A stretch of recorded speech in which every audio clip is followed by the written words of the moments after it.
Hi అండి, అందరెలా ఉన్నారు? Readymade డోరీ కంటే సన్నగా నార్మల్ క్లాత్ తో డోరీ ఎలా స్టిచ్ చేసుకోవాలో ఈ రోజు వీడియోలో చూపిస్తున్నాను. 1 ఇంచ్ వెడల్పు ఉన్న క్రాస్ పీస్ కట్ చేసుకొని మిడిల్ కి ఫోల్డ్ చేసి స్టార్టింగ్ లో ఇలా రఫ్ తీసి పాదం ఖర్చు కంటే సన్నగా స్టిచ్ వేస్తూ క్లాత్ ని ఇలా లాగుతూ స్టిచ్ వేయాలి.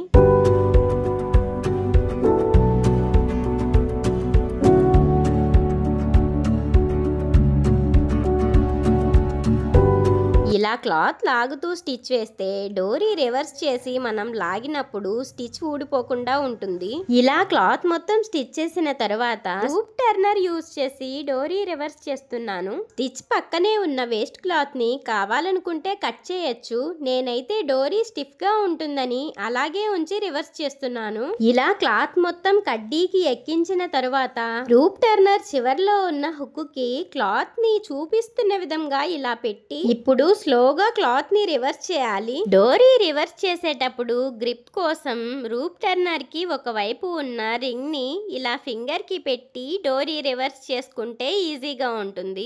చాలా మంది డోరీ రివర్స్ చేయడానికి మిషన్ నీడిల్, సైకిల్ కడ్డీ లేదా చీపురు పుల్ల ఇలా చాలా యూస్ చేస్తుంటారు.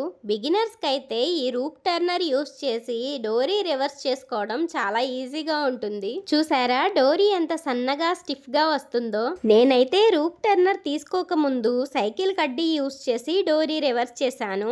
ఇప్పుడు లూప్ టర్నర్ యూస్ చేసి రివర్స్ చేస్తున్నాను. డోరీ రివర్స్ చేయడానికి మీరేం యూస్ చేస్తారో కామెంట్ చేయండి. డోరీ రివర్స్ చేసేటప్పుడు క్లాత్ ఒకే దగ్గర కుచ్చులుగా లేకుండా ఇలా కొంచెం కొంచెంగా రివర్స్ చేసుకుంటే డోరీ ఈజీగా వస్తుంది.